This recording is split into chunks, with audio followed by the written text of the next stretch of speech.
You are watching Persistence Works Television Network, PWTN, founded by Dr. Paul and Vincent, preacher, teacher, and prolific author of the popular Persistence Works book series, broadcasting the good news of the gospel of Jesus Christ from El Paso, Texas to the world, and bringing you into God's presence.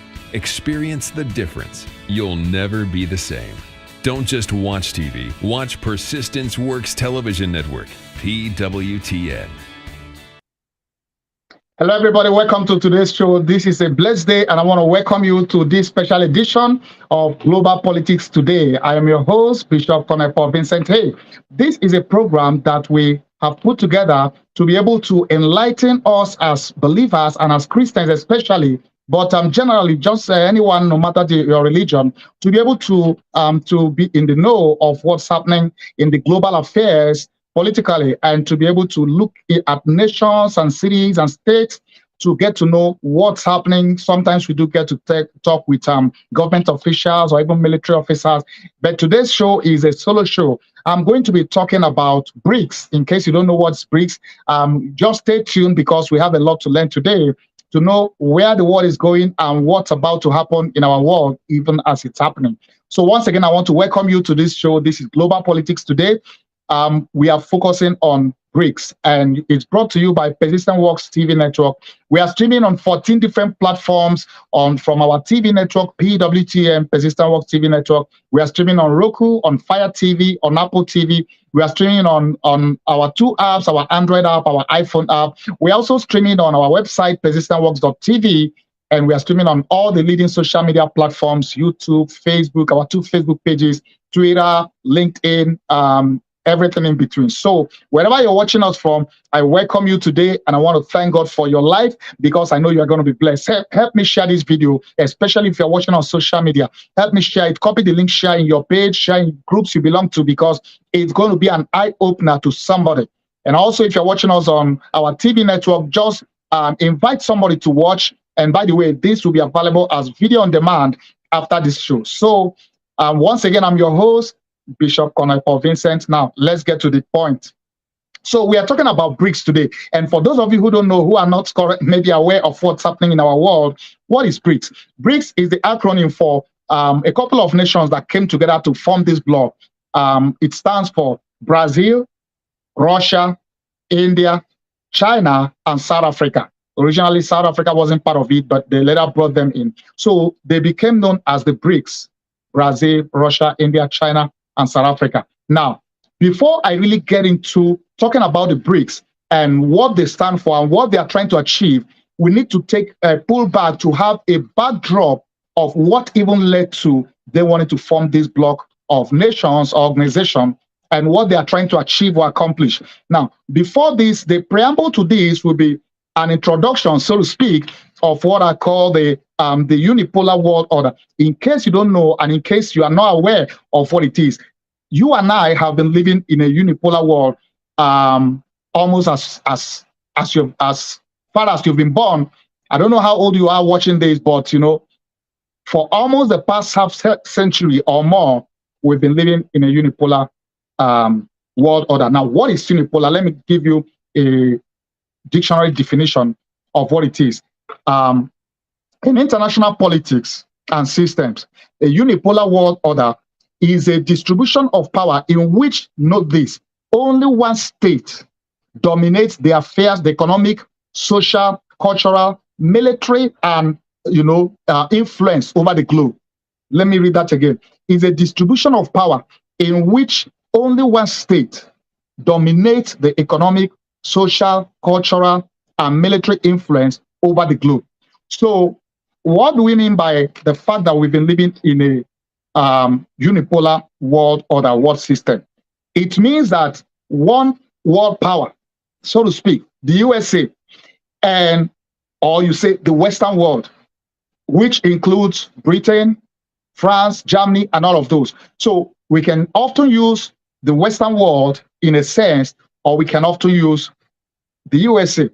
Now, it controls in unipolar world system, the one state that is in charge, so to speak, controls or dominates every sphere, economic. Now, Do you know that everything about the economy of this world is run under a unipolar world system? What does that mean? That means that your finance sector, your banking system, everything is run and operated under a unipolar, under a one system that controls. If they say you live, you live. If they say you die, you die. And that is primarily controlled through an organization called the SWIFT. In case you've not heard of the SWIFT, SWIFT stands for Society for Worldwide Interbank Financial Telecommunications. Now, it powers most of the money transfer transactions, bank transactions. If you are in Africa, maybe in Ghana, in Nigeria, and you are sending money to Europe, if you're in US, if you are wiring money to, UK, to France, anywhere in the world, the SWIFT system is the main medium that kind of powers, controls, runs the whole thing.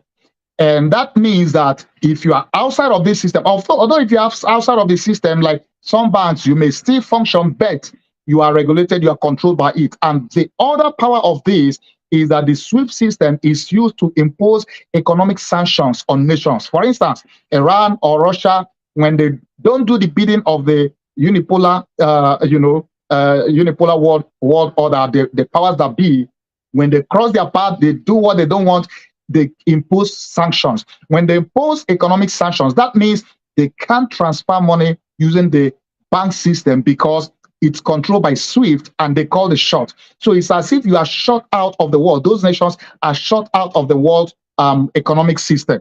And that hurts their economy. That's one of the greatest tools, I would say, the US or the Western world has against any of these nations, short of the military, because you can literally bring an economy to a halt, of a nation to a halt. It also controls a lot of other sectors that we won't be able to get into. But the thing is, the economic dominance is, the SWIFT is a predominant tool that the Western world or the USA uses to dominate economically.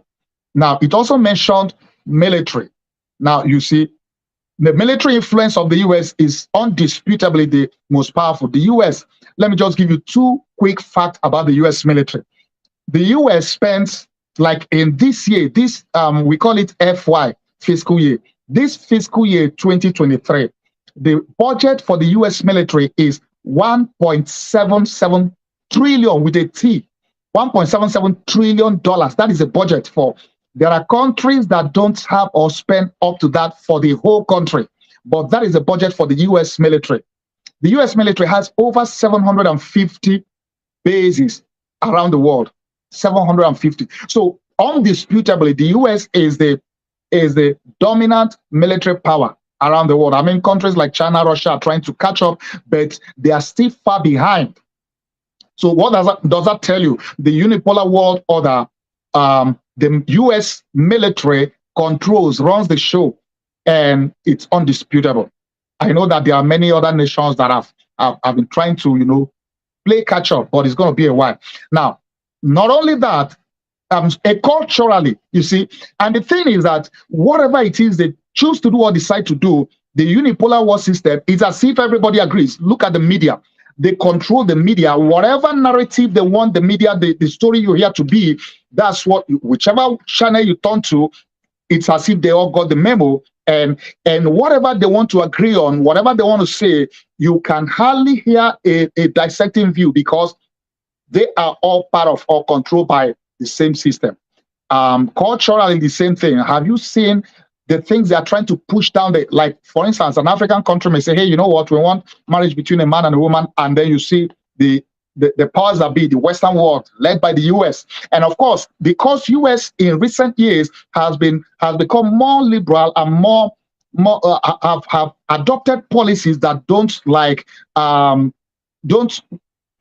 I'm not exactly sure how to put it, but are like almost setting a wrong example. And when some nations say, you know what, we don't want to follow your example, hey, they hit them with a fine, they hit them with sanctions, they withdraw support and what have you. So that is what happens when you have a unipolar world where one state calls the shot, or one bloc, the Western world, calls the shot, or the Western nations calls the shot, and you agree, fine. If you don't agree, you are in trouble.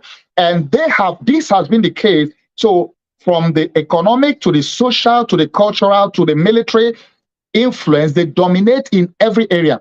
So you see a situation where some nations are trying to do their own thing or just live by their own rules. If you don't play by the playbook of the powers that be, the unipolar, the guys that control, the nations that control the world order, you will be in trouble. Now, this has been the case. Many nations have had. I mean, you can't really fight them, because you try to fight them, you have yourself to blame, because wherever you go. And another thing I should have mentioned, under the economic dominance, bodies like IMF, the National Monetary Fund, the World Bank, they are all part of the tools they use to control, to impose sanctions, to control, to affect the economies of nations. And I know in many nations, many developing nations especially, IMF will always come out, the World Bank, hey, you need to adopt austerity measure, you need to devalue currency, you need to do this, take out loan, to help your development, and you take out those loans and you can't pay back and you are stuck for life. And many countries, many African countries, many developing nations, they are paying the interest they are paying on the debt they owe to these organizations will take almost forever to pay, and servicing those debts affect how they run their country and what they are able to do with their resources. Now, that is a scheme, so to speak, of the unipolar world to keep many of these under check, under control. So what happens? At the end of the day, the economic, social, cultural, and military influence is dominated by one nation or one block of nations. So that is a summary of what it is to have a unipolar world, which we have been living in. Now, that brings me to the next point. Next thing I want to talk about. Now, as a result of this, a couple of these nations, which is China, Russia, India, Brazil, they all have, some have had, for instance, Russia have had, it has had its thing with the US for many years, with the West for many years. Now, the war happening in Ukraine has actually helped all of this. Because the Brics have started quite a couple of years ago, but in recent time, what's happened this August especially is what is making history to be made with these Brics. So let me give you a quick snapshot of what Brics has been or is all about. So I said that it represents, Brics stands for Brazil, Russia, India, China, and South Africa. Two of these nations, which is Russia and China, they are permanent members of the Security Council. When you are a permanent member of the UN Security Council, it means you have a voting right. You can veto now if they want to go fight a nation as a United Nations. The Security Council has to vote to say, hey, we're going to go fight this nation. If one nation that has a veto power votes and said no, UN can't do anything. I mean, the US can lead other allied forces, maybe Britain and France and all of those who will back them up to go and fight, but they can't go as United Nations, because once the Security Council votes, once a permanent member vetoes any of those kind of moves, that's the end. So these two guys are part of these two nations. They are part of these Brics. And what are they trying to achieve? Now, they had a conference just this past few weeks, last week, I think 24 to 26 or so of August. And in this, they now expanded their membership. They invited 6 other nations, namely Saudi Arabia, Argentina, UAE, which is United Arab Emirates, Egypt, Iran, and Ethiopia. They invited them to, come join them, be part of them, and those ones are now part of them, effective 1st January 2024. So there are 23 other nations that have applied, that are, a lot of nations are queuing up to be able to join, to be part of it. What are they doing? They are trying to provide an alternative to the unit. So in other words, we are trying to get into a multipolar world order. So they are not satisfied with the unipolar world order, whereby a country, US or the Western world, a block of countries, run the show, calls the show, tells them what to do, what not to do, and when they try to do their own thing, it won't work. Now, they are trying to create a multipolar world order. Now, a simple definition of this, once again, multipolar world order is a distribution of power in which more than 2 states have similar amount of power, economic, military, culturally, what have you. So more than 2 states now. So it's not just going to be the US, not just going to be the Western world, the Western powers, these are now block of nations that are now providing an alternative and trying to create a multipolar world order. Now, it's interesting now, it gets interesting because by reason of the 6 additional members they have, let me give you a breakdown of this.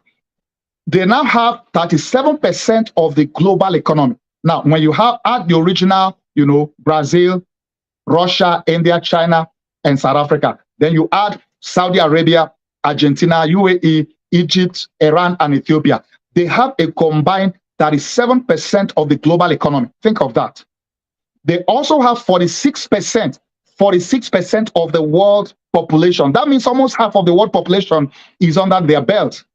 And they control, listen to this, they control 80% of the world oil production.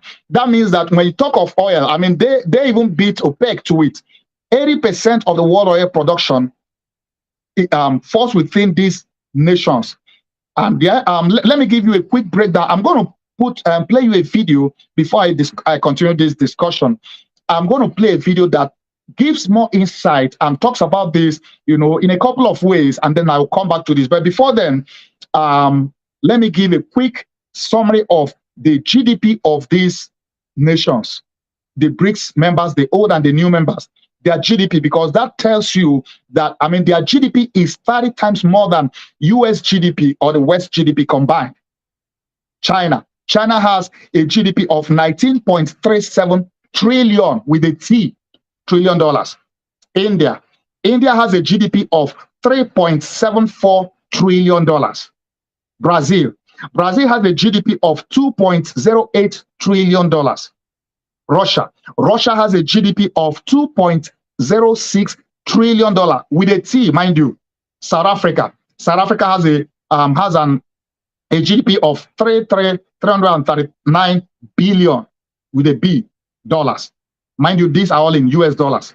Now, for the new members that have joined, the 6 new members, Saudi Arabia has a GDP of $1.06 trillion. And we all know that they are the most powerful oil country in the world. Argentina has a GDP of $641 billion with a B, billion dollars. UAE has a GDP of $499 almost $500 billion. Egypt has a GDP of $387 billion. Iran has a GDP of $367 billion, and Ethiopia has a GDP of $156 billion. Now, all of these put together, they control 37% of the global economy. That's not a joke. So, as we get more into this, to have more discussion, to throw more light for you to get to understand what's happening, and a guy put together actually 15 ways in which BRICS is going to change the world. You are watching Persistence Works Television Network, PWTN.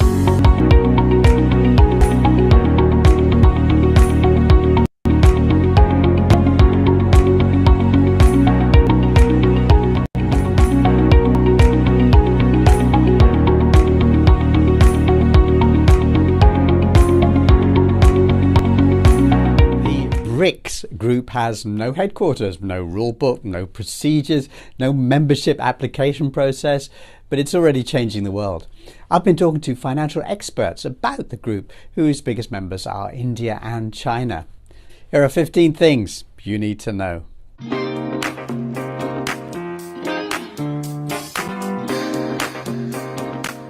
Number 1, for the first time, the US is set to lose its rich guy advantage over the rest of the world, as an expanded BRICS would immediately have a GDP 30% larger than the United States and a much faster rate of growth. Number 2, for the first time, America's oil advantages will be lost, as an expanded BRICS would control 60% of global oil reserves. Number 3, for the first time, a single cooperative group of people will control the majority of critical minerals that the world now needs. Now, America has ordered its businesses and those of certain nations to stop selling high-end chips that China needs for general development, not military development, but general development, as US scholars have confirmed. America's not playing a nice game there. BRICS could play America's game, but with critical minerals instead. Number 4, for the first time, an international body would have a genuine mandate to speak for the people of the world. The 5 core members of Brics already contain more than 40% of humanity, and there's a huge queue of countries lining up to join, including Indonesia, another one of the world's biggest countries by population. In comparison, the US has elected itself the world's policeman with just 4% of the global population. And in a related point, NATO has suggested itself as a global security body. But all the NATO countries put together have only about 13% of the world's population. Brics is already, before its new members join, 3 times the size of NATO.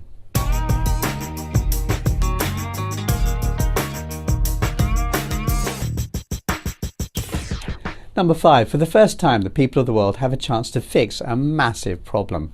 The global economic order is horribly distorted by the dominance of the US currency system. This has been a matter of frustration for decades.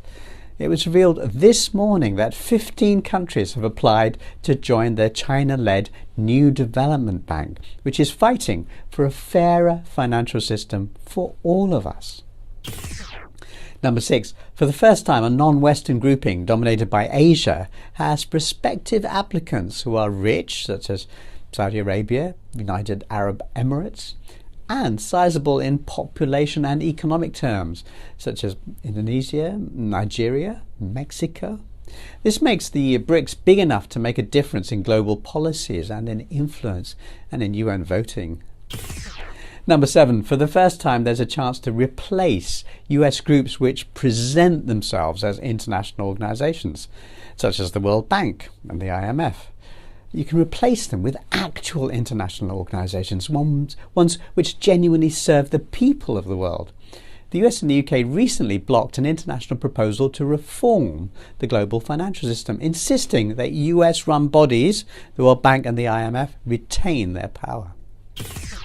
Number 8, for the first time there's a chance for the world to develop an alternative to SWIFT, the West's money transfer system, and replace it with a genuinely free and politically independent global bank transfer system that works for the people of the planet. Number 9, for the first time there's an opportunity for poorer countries to stand together against the West's unfair and rather gratuitous deployment of unilateral sanctions and secondary sanctions. Now, these cause enormous harm to the innocent and have done for many, many decades. Number 10, for the first time there'll be a body big enough to halt illegitimate actions favoured by certain Western countries, such as the seizing of other nations' assets, the freezing of other nations' bank accounts, the snatching of other nations' oil, and so on. Number 11, for the first time, discussion of the healthy growth of countries and the international economy will be free of the distorting Western lens. What is clear is there is a multiplicity of discussions on development and investment issues, and these conversations no longer all flow through a Western lens. That's what Sir Danny Alexander, a former British government minister, told the Financial Times this week. Number 12, for the first time there will be a body big enough to point out that the imaginary rules-based order is the exact geopolitical equivalent of the emperor's new clothes. That much-quoted list of rules doesn't actually exist. The people who keep using it as a verbal weapon, no, it doesn't exist. The people attacked by it, no, it doesn't exist. But who's there on the global stage who is big enough to say that? Now, finally, there'll be a body big enough to call out the US, which is far and away the worst behaved of all the superpowers. The US has refused to sign and or ratify at least 40 international agreements. Yep, I said 40, not 14, 40. And to sum up what I'm saying, consider this. For the first time, there'll be a body big enough to say no. No to a world where humanity's hopes for global peace are jettisoned, because peace is not the preferred choice of the military-industrial complex. No to the promotion of a system of governance where leaders insist it's right to spend more on guns and the military than you spend on healthcare. No to a world where people cynically weaponize concepts like human rights and democracy and freedom to demonize developing nations. And above all, no to a world where one country has to be first, has to be exceptional, has to be number one, has to be ahead of all other countries, just because that country says so. We must be number one in the world to lead the world in the 21st century. It's a simple proposition. That's just wrong, and we all know it's wrong. Now we have a chance to build a better world, a fairer world, a safer world, a multipolar world. And that's why Brics meetings are so important, my friends, because those are the moments when everything changes. Saudi Arabia, the oil-rich Middle Eastern nation, has officially submitted its application to join the Brics alliance, according to a report by Bloomberg. This move signifies Saudi Arabia's intent to challenge the supremacy of the US dollar as the global reserve currency. Anil Suklal, the South African Brics ambassador, has confirmed that 4 other Middle Eastern countries, namely the United Arab Emirates, Bahrain, Egypt, and Algeria, have also expressed their interest in joining the bloc. These countries, known for their significant oil exports to the Western world, currently settle their transactions in US dollars. Discussions are underway regarding Saudi Arabia's potential funding of the Brics Bank, also known as the New Development Bank. If the Brics alliance accepts Saudi Arabia's financial contribution, it could mark the beginning of a new era of financial dominance, as the oil-rich nation would provide a constant cash flow to the bloc. Consequently, the US dollar's position as the global reserve currency would face a formidable challenge. Our country's going to hell, and we're not going to be the big bar. We have power, but it's waning. In fact, it's waning in terms of our currency. And I'm not just talking about the value of our currency. I'm talking about our currency being used throughout the world. You want it to remain. You want the dollar to remain the world's reserve currency. Well, I think it's bigger than losing any war. I think if it doesn't, look, we are already reverting to third world status in many ways. You look at our airports, you look at our terminals, you look at our filthy roads and broken roads and everything else. We're like a third world country. We have something that's very powerful, and that's our dollar all over. But you take a look at what's happening to it now with other countries not using it. And you know China wants to replace it with the yuan. And it was unthinkable with us. Unthinkable. Would never have happened. Now people are thinking about it. That could happen.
floor of the New York Stock Exchange today, and I asked the traders their thoughts on the Brics countries coming together to create one centralized currency to replace the US dollar as the world reserve currency. And they literally laughed at me. About 90% of the foreign exchange transactions involve the US dollar. It absolutely dominates. Yeah, but Taylor, the Brics countries are going to back their currency with gold. Good luck backing your currency with gold that the US owns 2 times as much as all of the Brics countries combined. And yeah, Vladimir Putin and Xi Jinping, they're going to be able to make unanimous economic decisions. Okay, even if this was a legit thought.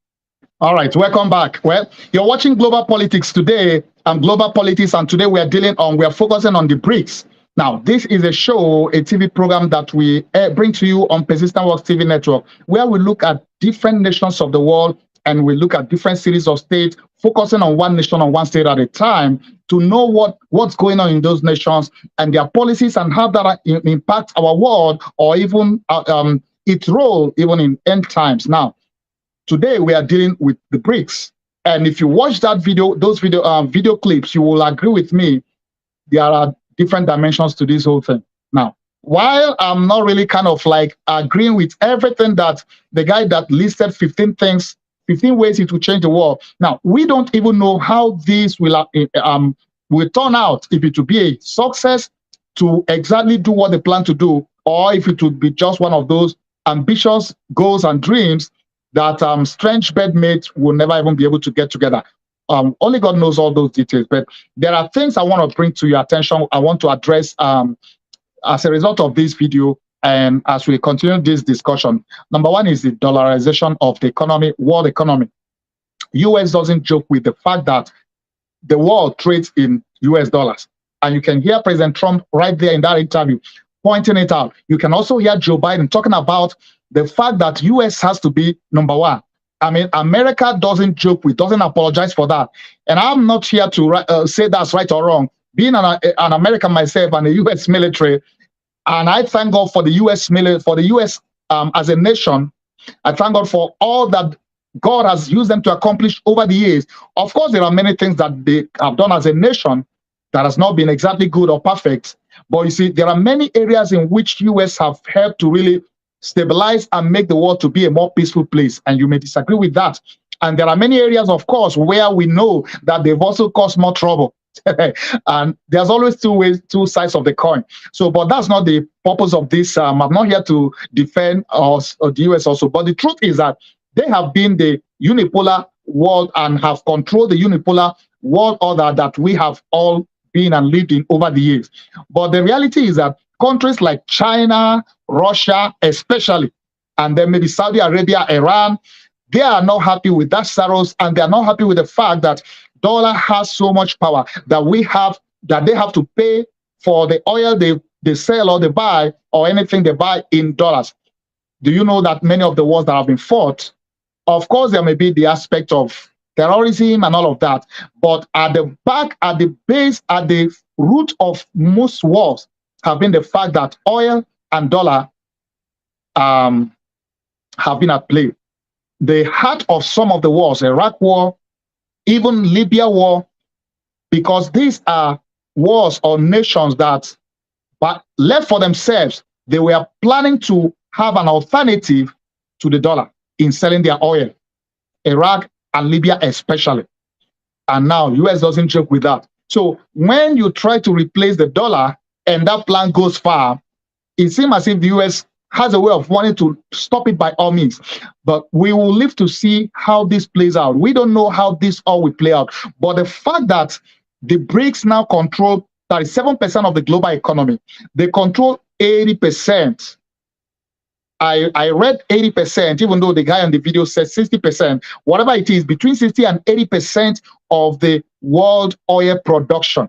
That means that it may not be business as usual. If they get along well and their plans succeed over time, if you watch that draft, that breakdown of the forecast that played in that video, you will see that by year 2028, the BRICS versus G7, you will see that there's going to be so much disparity that already the the BRICS is already overtaking G7 or even G20.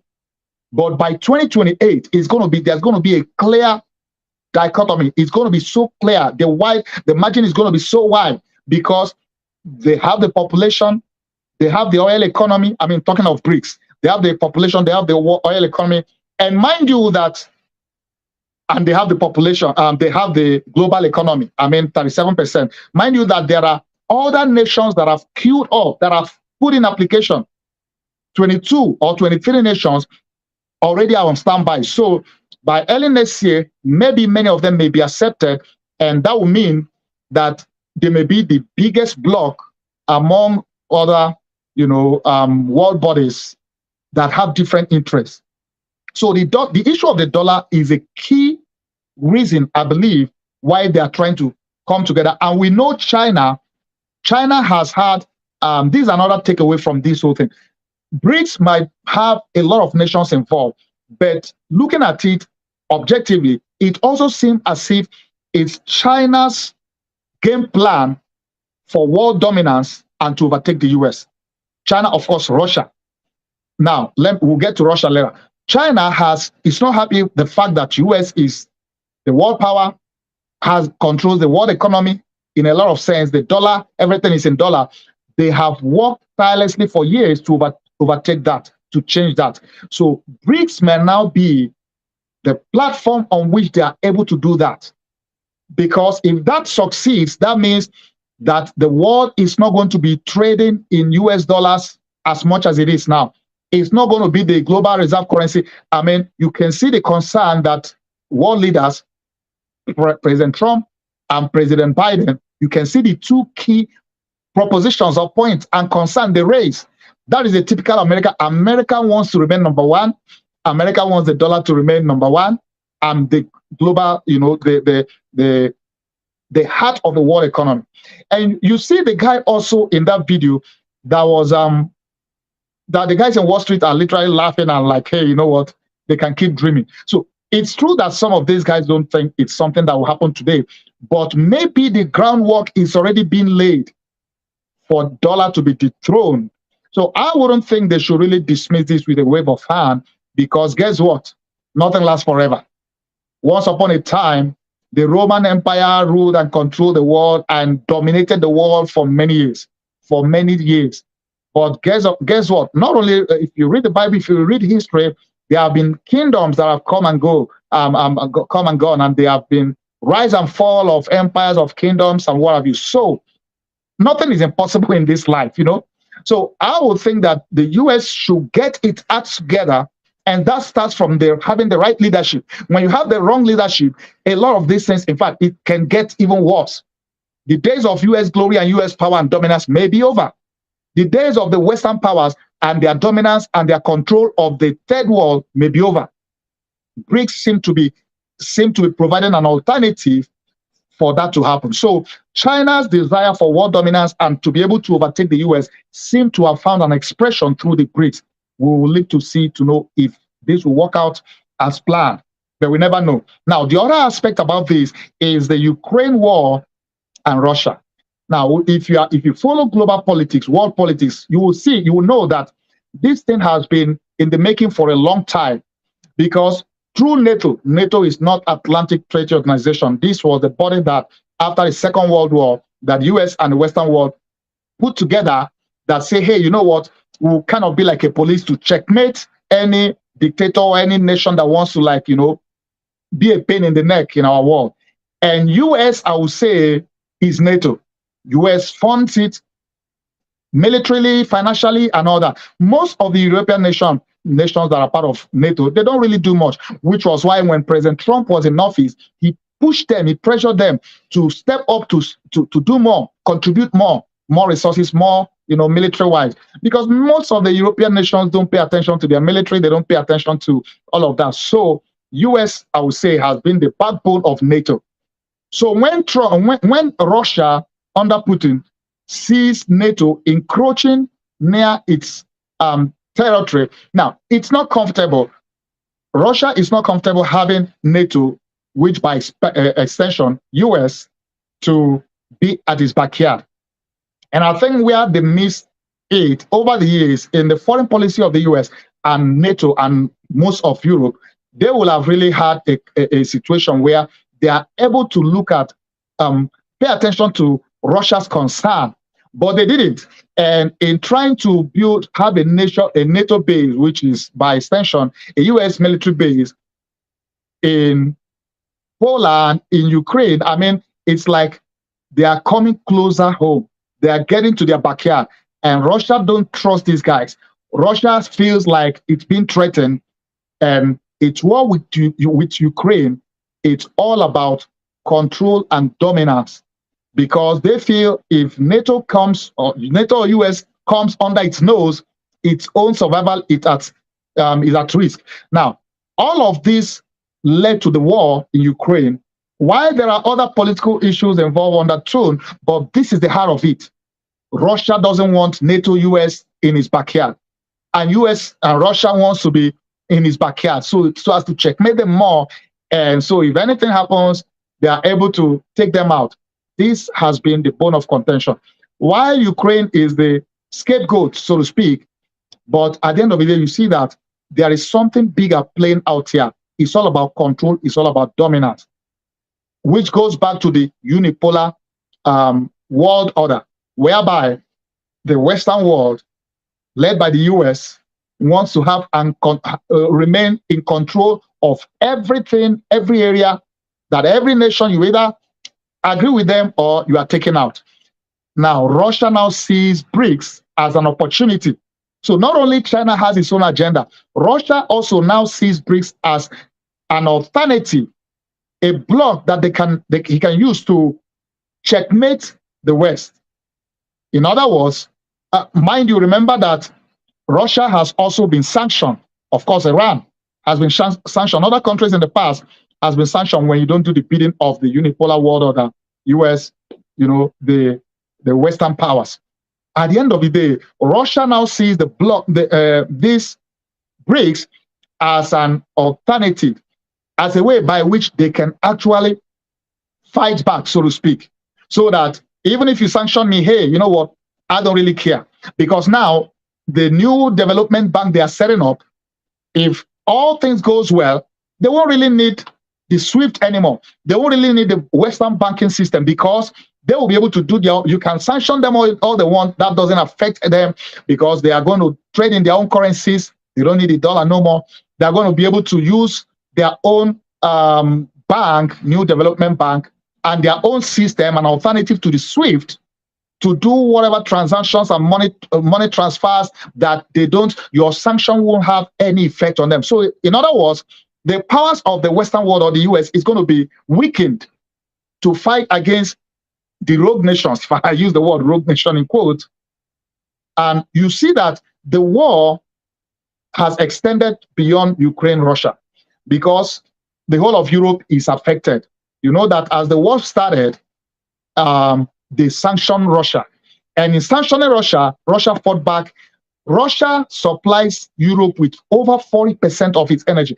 And I've always said to myself, Europe is in a situation where they are more concerned about global warming and not wanting to touch the environment, and yet they are drowning in a lot of areas whereby you have resources, you don't want to use it, but you want to get from somewhere else.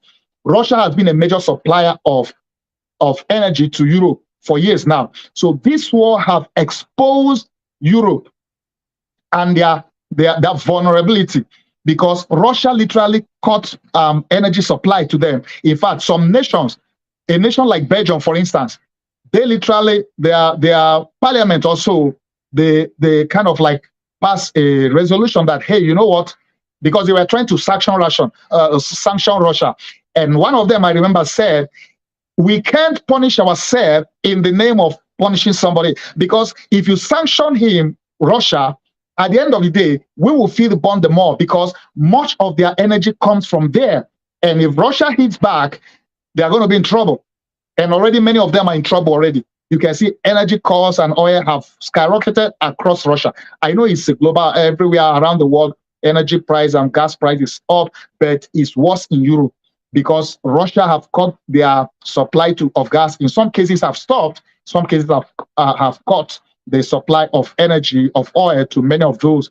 So now they are looking for an alternative, which brings us to Africa. What's happening in Africa is not a coincidence. You see, Europe has an alternative to be able to get energy, oil, gas from Africa. We are in Africa, starting from Nigeria to nations like Niger, to nations like, all of those nations that have oil and are willing to export it.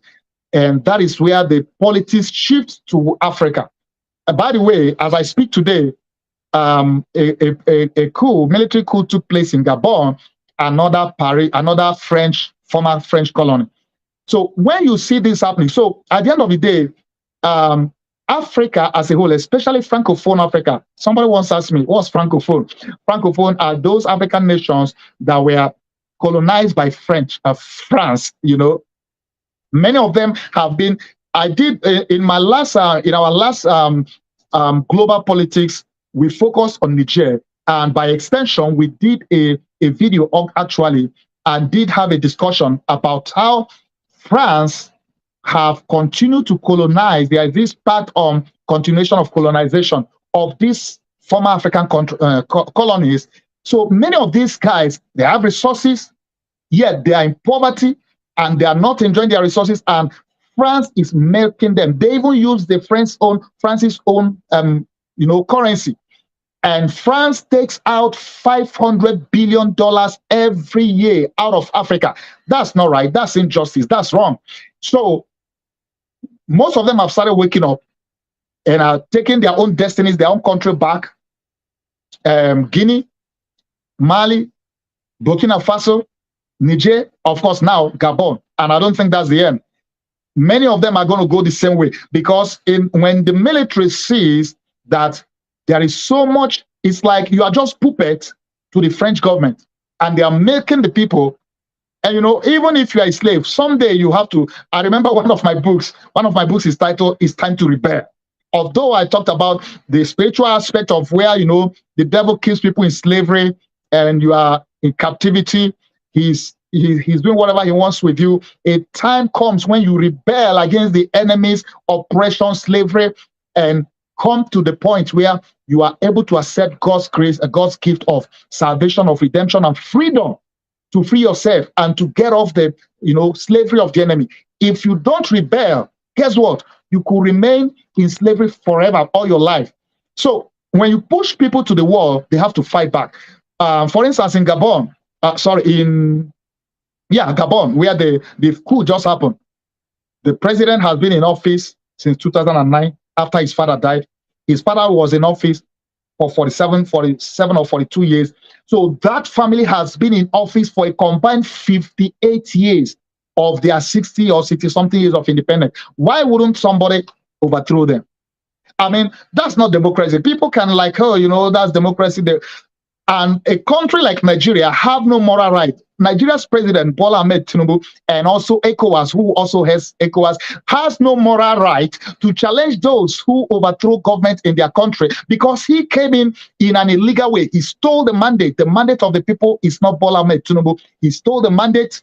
He rigged, he bribed his way through, he killed, people were killed. These things videos are all out there. We all saw and followed and knew what happened. So he has lost the moral right to even challenge or to question or to say, oh, you can't do that. What the military guys have done in Mali, in Gabon, in Chad, Chad had theirs a longer time ago. In Niger especially now, the Nigerian president has no moral right, has no authority to challenge them, because he has done even worse.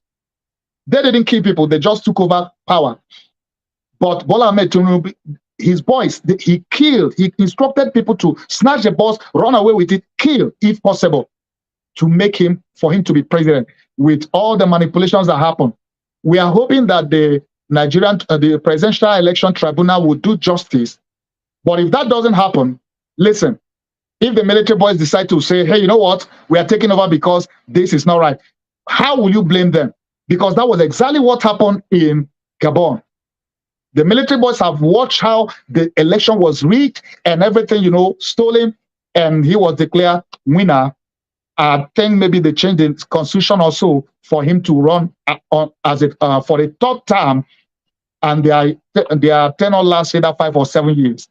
So is that what you call democracy? When you manipulate, you steal, you rob, just in the name of having? No, I don't think that's the brand of democracy that Africa needs. And I don't think that anybody that got his power illegally, illegitimately, has any moral right to even lecture anybody about rule of law.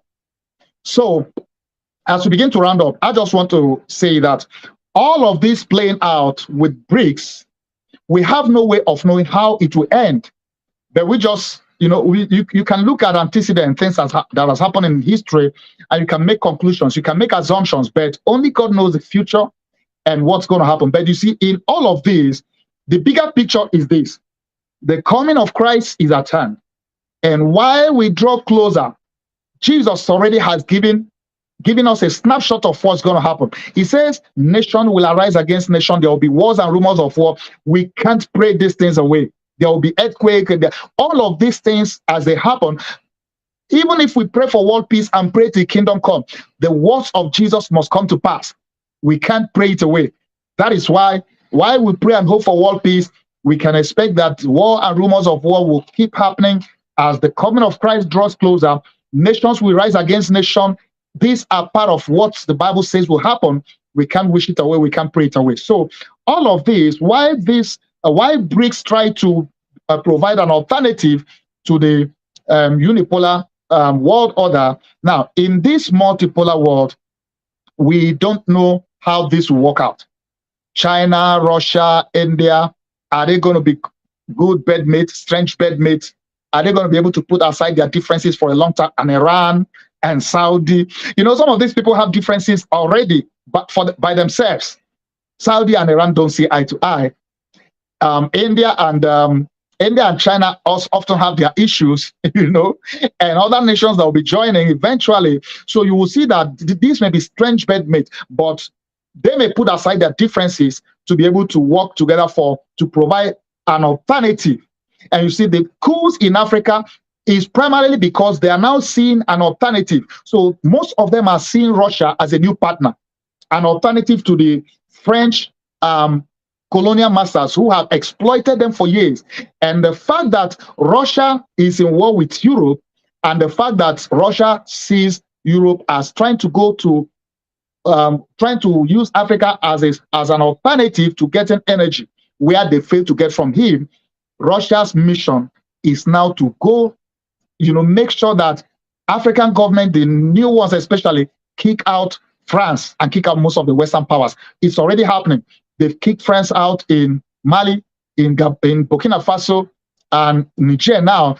And that's already, if you follow world news, you will know that is what's happening right now. They are trying to, France have refused to leave their embassy, the military, but the Niger government and the people have threatened that they are going to kick them out by force if need be. They've called down cut power and water to the embassy. Now, at the end of the day, you see that the people have the final say.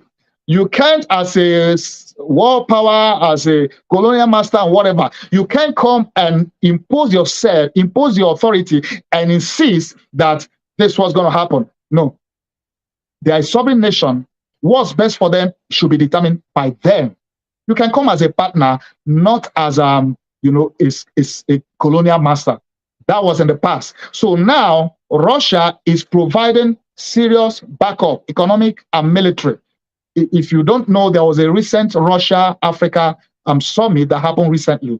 And that is all part of Russia's inroad to Africa, which at the end of the day is going to end up making the West, Paris, France especially, to be kicked out and to be losing a lot of ground. So maybe Russia may be the new partner for Africa in a lot of ways.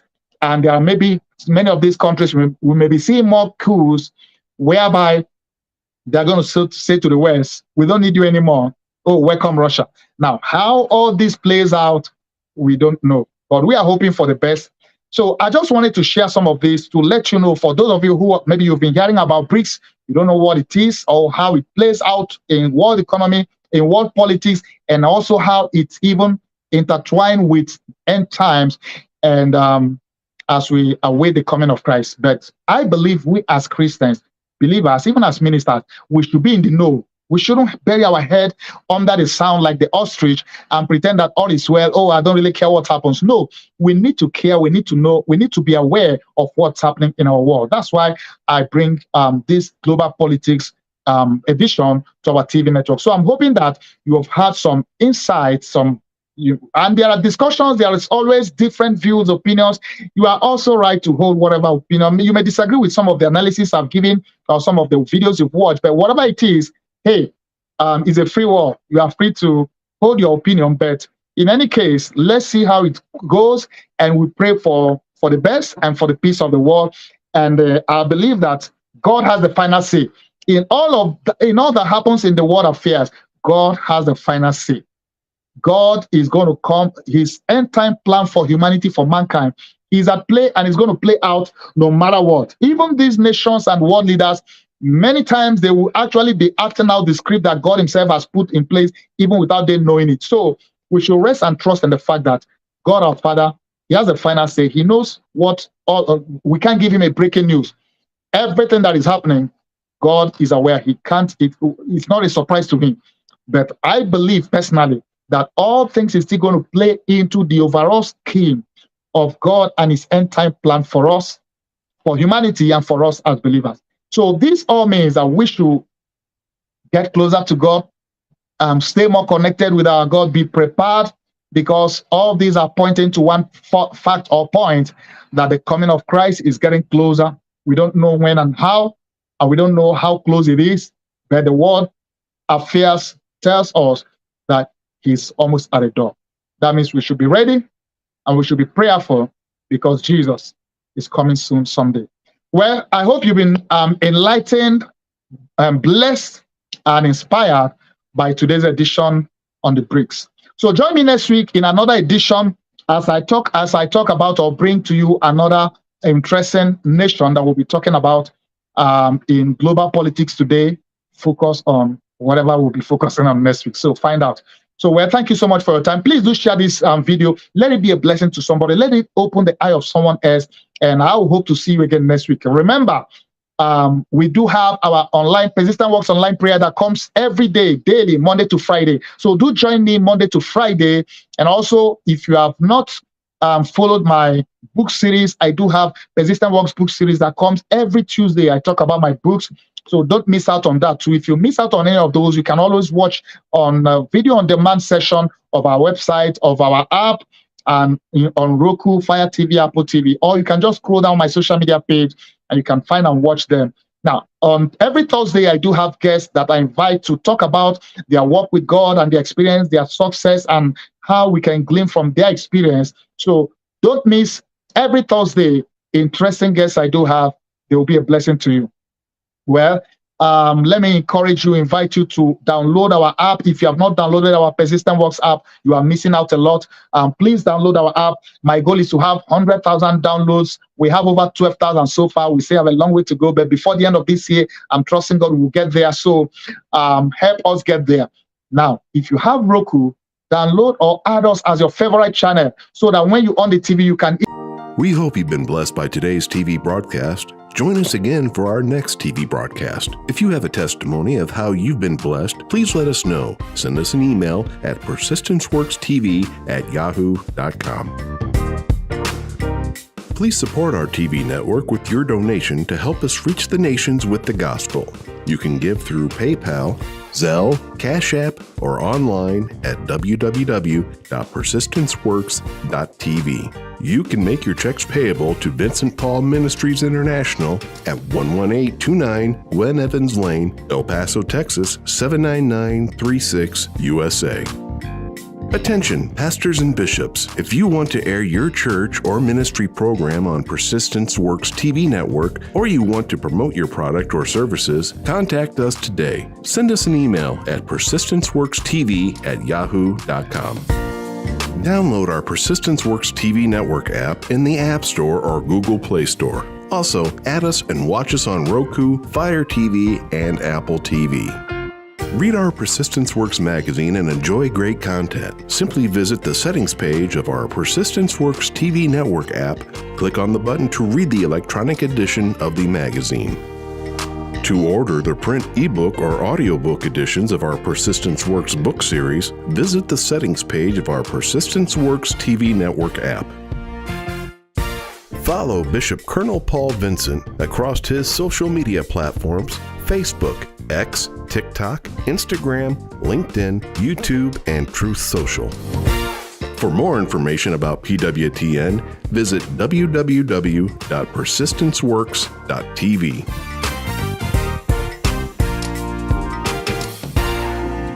Inspiration and motivation to reach your dreams in life? Are you trying to overcome discouragement? Do you desire a deeper spiritual walk with God? Do you question your destiny? Then the Persistence Works book series by the prolific author and international speaker Dr. Vincent N. Paul is written for you and is now available in paperback, audiobook, and ebook. Order today by calling 866-909-2665 or go online, persistenceworks.com. If you need that salvation, if you need that forgiveness, you can receive it tonight. Shout hallelujah. The anointing breaks the yoke. Hear Dr. Paul N. Vincent preach the anointed word of God that changes lives and brings salvation, healing, and deliverance. Invite him to minister in your church, conference, or crusade. Also read his life-changing books in the Persistent Works series. For more information about inviting Dr. Vincent to minister or to order his books, visit VincentPaulMinistriesInternational.com. Dr. Paul N. Vincent, internationally known author and preacher, invites you to his annual Persistence Works Holy Land Tour in October and April. These memorable trips throughout Israel include visiting historical sites in Jerusalem, Nazareth, and Bethlehem, as well as the Sea of Galilee, the Jordan River, and many more. Your travel package includes round-trip airfare from Houston, Texas, and Lagos, Nigeria to Tel Aviv, first-class hotels, 2 meals a day, air-conditioned buses, and Israeli Ministry of Tourism approved English-speaking guides. For more and to register, visit VincentPaulTours.com today. For more information about PWTN, visit www.persistenceworks.tv.